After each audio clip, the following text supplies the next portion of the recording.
அல்லாஹ் ரப்பல் ஆலமீன் திருக்குர்ஆன்ல சொல்கிறான் 57வது அத்தியாயம் 25வது வசனம், லக்கத் அர்சல்னா ருசுலனா பில் பையினாத்தி, நாம் நம்முடைய தூதர்களை தெளிவான சான்றுகளை கொடுத்து அனுப்பினோம். வ அன்சல்னா மஅஹுமுல் கிதாப வல் மீசான, அந்த தூதர்களோடு வேதத்தையும் மீசானையும் நாம் இறக்கினோம். வேதத்தையும் இறக்கினோம், மீசானையும் இறக்கினோம். எதற்காக?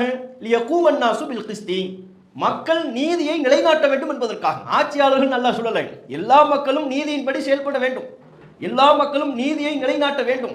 அதற்காகத்தான் தூதர்களுக்கு தெளிவான சான்றுகளை கொடுத்து அனுப்பினோம். அந்த தூதர்களுக்கு வேதத்தையும் கொடுத்தோம், மீசானையும் நாம் கொடுத்தோம். மீசான் என்றால் என்ன? தராசு அப்படின்னு நாம சொல்லுவோம். மீசானை நாம் அறிந்து வைத்திருப்பது எது? மறுமை நாள் அல்லாஹ் மீசான் என்கிற தராசை நிறுவுவான். நம்முடைய நன்மை தீமை எல்லாமும் அங்கே எடை போட்டு பார்க்கப்படும். நல்லவர்களுக்கு அதற்கு தக்க கூலி வழங்கப்படும், தீயவர்கள் அதற்கு தக்க சன்மானம் வழங்கப்படும். அந்த மீசான் என்பது இறைவனின் மறுமை நியாய தராசு என்பது வேறு.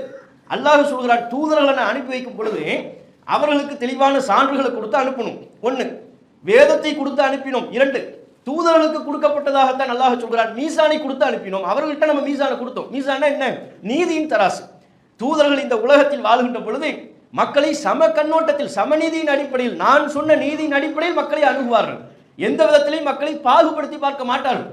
அந்த பார்வை, தூதர்கள் சொல்லக்கூடிய அந்த நியாய தராசை எல்லா மக்களும் கை கொள்ளும் பொழுது இந்த பாகுபாடுலாம் இருக்காது.